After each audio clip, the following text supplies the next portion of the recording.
আসসালামু আলাইকুম। বিসমিল্লাহির রহমানির রহিম। ফজিলতের দিক দিয়ে আশুরার দিনটি মহান আল্লাহ পাকের কাছে খুবই প্রিয়। তাই তিনি বিশেষ দিন রোজা রাখার সওয়াব অনেক গুণ বৃদ্ধি করে দিয়ে থাকেন। সাহাবীগণ বললেন, হে রাসূল সাল্লাল্লাহু আলাইহি ওয়াসাল্লাম, তবে কি আশুরার দিনের উপর সকল দিন হতে আল্লাহ তাআলার বেশি অনুগ্রহ আদেশ হলো? হ্যাঁ। এতে বুঝতে হবে যে আশুরার দিনের ন্যায় আর কোনো দিনের উপর আল্লাহ তাআলা এত অনুগ্রহ নেই। আশুরার দিনে হযরত আদম আলাইহিস সালাম, হযরত ঈসা আলাইহিস সালাম, হযরত ইব্রাহিম আলাইহিস সালামকে সৃষ্টি করেন এবং এই দিনে হযরত আদম আলাইহিস সালামকে বেহেশতে দাখিল করেন। হযরত ইসমাঈল আলাইহিস সালামকে আশুরার দিনই কুরবানির জন্য আদেশ দেওয়া হয়। পাপাত্তা ফেরাউন অসংখ্য সৈন্য সমস্ত এই দিনে নীল নদীতে আবদুকে সমূলে ধ্বংস হয়েছিল। হযরত মুসা আলাইহিস সালাম আল্লাহর করুণা তার উম্মতগণ সহ নিরাপদে নীল নদী পার হয়ে যান। আশুরার দিন এই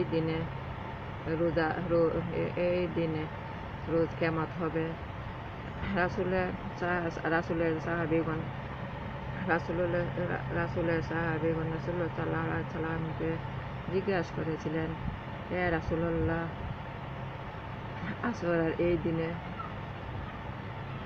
আশুরার দিন আল্লাহ তাআলা কি সব জিনিস সৃষ্টি করেছেন? রাসূলুল্লাহ সাল্লাল্লাহু আলাইহি ওয়াসাল্লাম বলেছেন, হ্যাঁ, আল্লাহ তাআলা আকাশসমূহকে আশুরার দিন সৃষ্টি করেছেন, পাহাড়সমূহকে আশুরার দিনে সৃষ্টি করেছেন, সাগর সমূহকে আশুরার দিনে সৃষ্টি করেছেন, কলমকে আশুরার দিনে সৃষ্টি করেছেন, লৌহকে আশুরার দিনে সৃষ্টি করেছেন, হযরত আদম আলাইহিস সালামকে আশুরার দিনে সৃষ্টি করেছেন এবং তাকে বেহেশতে প্রবেশ করিয়েছেন আশুরার দিনে।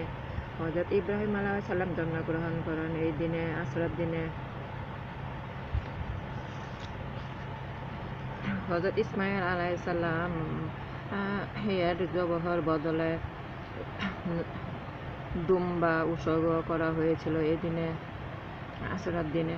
ফেরাউনকে সাগরে ডোবা হয়েছিল এই দিনে, আশুরার দিনে। মুসা নবী ফেরাউন উপদ্রবী হয়েছেন এই দিনে, আশুরার দিনে। হযরত আইয়ুব আলাইহিস সালামের মুসিবত দূর করেছিলেন। আল্লাহ আদম আলাইহিস সালামের তওবা কবুল করেছিলেন আশুরার এই দিনে। হযরত ঈসা আলাইহিস সালাম জন্মগ্রহণ করেছিলেন আশুরার এই দিনে। রোজ কিয়ামত হবে আশুরার এই দিনে।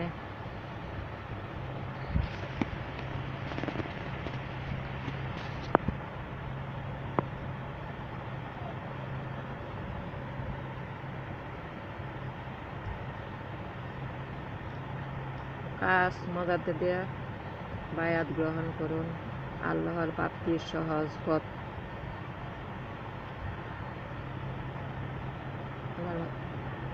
আমার নামাজ, আমার উপাসনা, আমার জীবন মরণ সব আল্লাহর কাছে আমি আত্মসমর্পণ করেছি। আল্লাহর আনুগত্য থাকবো, রাসূলের আনুগত্য থাকবো, আল্লাহকে উপদেশ আমরা মান্য করব, আল্লাহকে উত্তম দিন দান করব। আমরা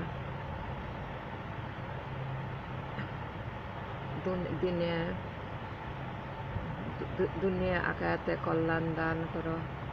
বেহেশতে দুজার অগ্নিতে আল্লাহ আমাদেরকে রক্ষা করুন। হে আল্লাহ, দুনিয়া আখিরাতে কল্যাণ দান করুন, দুজার অগ্নিতে আমাদেরকে সবাইকে রক্ষা করুন।